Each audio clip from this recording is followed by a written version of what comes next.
Sino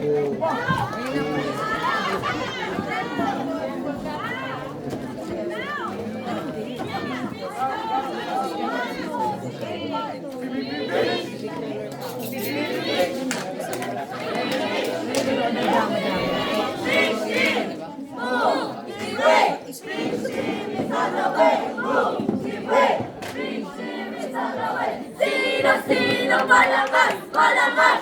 Sino malakas? Malakas!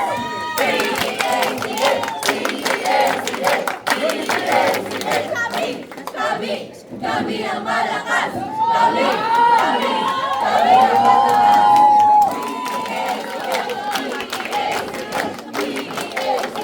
Go, go, go, go! Kapal mo kami! I-ESL na! Ano na kaya?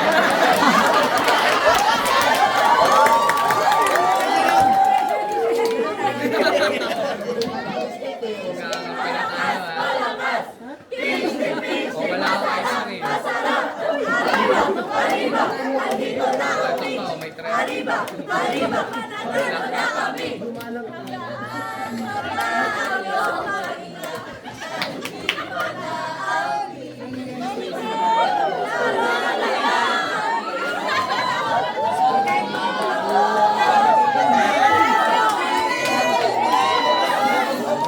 Sabing peach ay laging nahuhuli. Ngunit ang peach ay magpapaapi.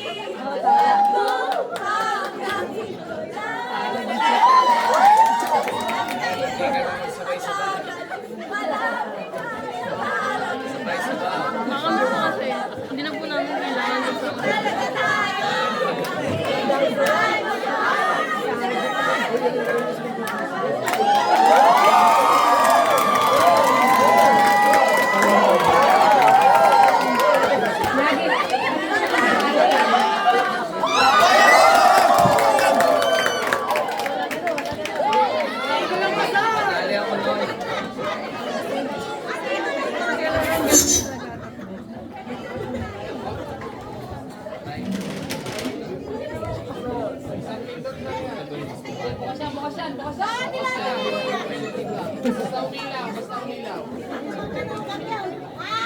Three hours earlier.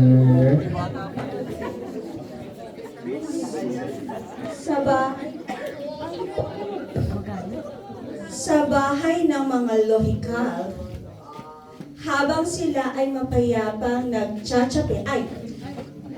nagkakape at tsaa, biglang dumating ang mga pulis upang maghain ng warrant of arrest.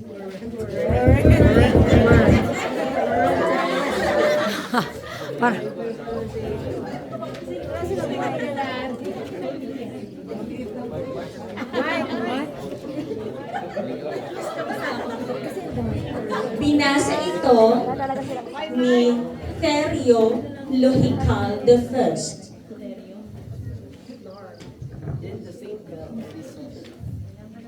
At ipinasa kay Therio II. At itinuro nila si Therio III bilang pasimuno sa kasong large-scale staffa.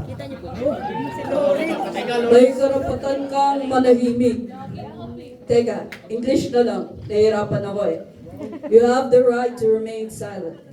Everything you say or do will be used against you in the court of law.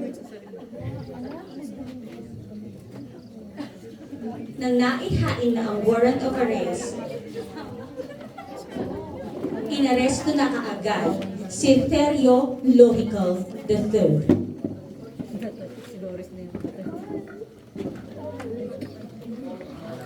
Sa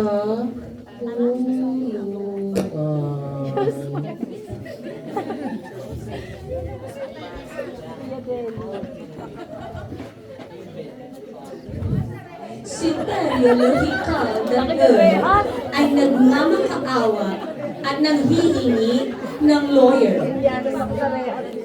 I want a lawyer! I need a lawyer! Wala akong kasalanan! Help! Daddy! Help!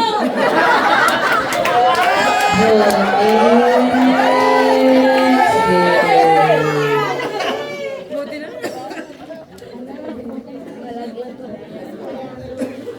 Dumating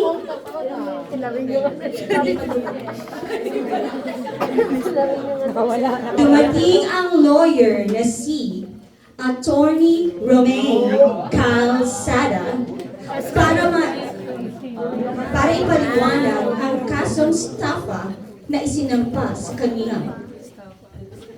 Mabigat ang kaso mo. Ikaw ang pinupuwantang lolo at tatay mo.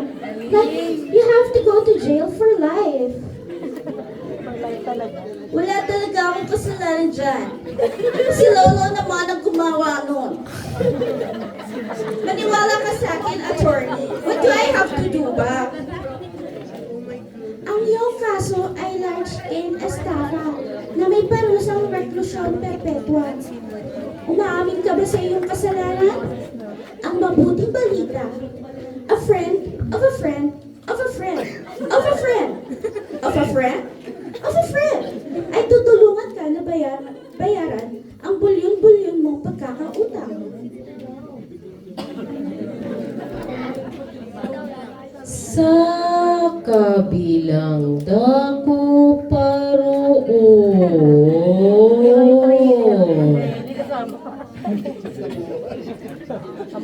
Nga ba noon ni Mr.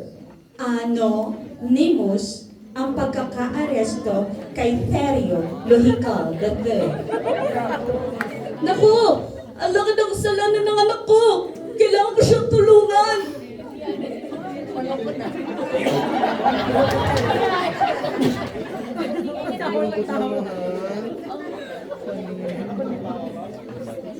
Si Terrio Lohical III and lawyer still discussing the case. Why would he help ba? Because he's your father.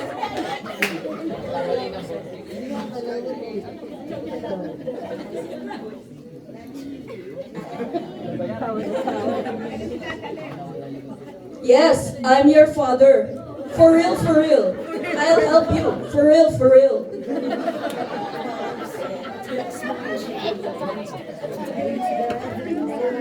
Will you believe that I'm your father? And that I will help you.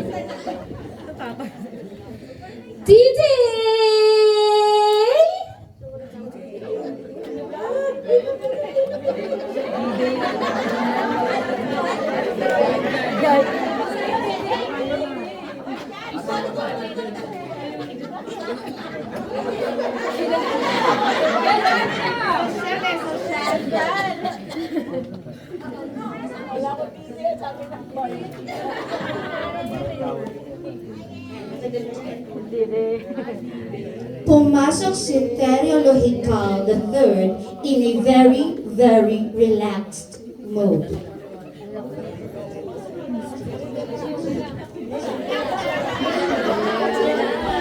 Yabang, yabang.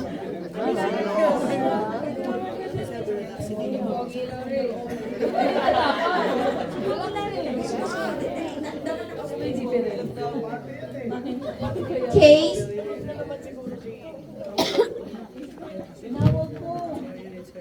Case number 0, 4, 0, 1, 0, 4, 2, 0, 10.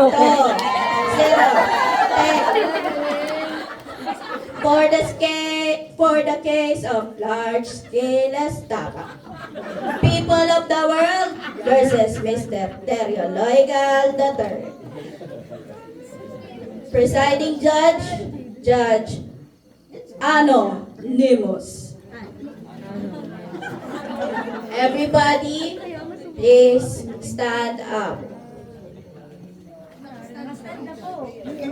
Everybody, please sit down.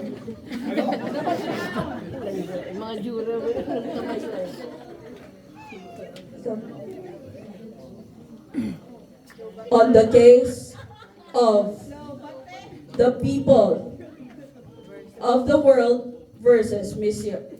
Terio Logical III, the court decides to lift all charges against him. So ordered. 23 years later. Hello? Ayan. Bago po matapos yung presentation namin, gusto na po namin bigyan ng maiksing explanation kung ano yung naging skit namin. Yung skit Sayo po yung point. Yung skit po namin, direkta po nagpapakita ng salvation. So, yung main character po namin, si Terio Logical, kinuha po namin pangalan niya sa pamagat nung account namin ngayon. Hindi ko na po sasabihin kasi nabubulol po ako baka magkano po kayo brother jersey. So, yung nagkaroon po na kaso si Terio, nakulong siya, tapos nung naghahanap po siya naghahanap siya ng tulong, nakilala po niya si lawyer, attorney, Robin Calzada. So, yung Roman Calzada po, kinuha po namin sa Roman Road. So, kaya po naging Calzada Road. So, siya po yung kumakatawan doon. So, nung problema po si Terio, nakilala niya si attorney Romina Calzada. Si Romina Calzada po ang nagbigay ng gospel para kay Terio para makilala po niya yung tunay niyang ama. Which is, ako po yung gumanap na tunay niyang ama dun sa skit. Pero ang ginagawa po talaga, alam na natin kung sino. Jesus Christ po. So nung nakilala na po niya, pinakita po namin dun sa fourth scene na pagpasok niya ng hearing, relax na siya kasi alam niya na ligtas na siya. Pero nung nakita po niya na ako pa rin yung judge, nagulat pa rin po siya kasi alam naman po natin na pagka nagkaroon na po tayo ng salvation sa buhay natin, magkakaroon po talaga tayo ng pagbabago sa buhay natin. Yun lang naman po yung gusto namin i-share sa inyo at maraming salamat po.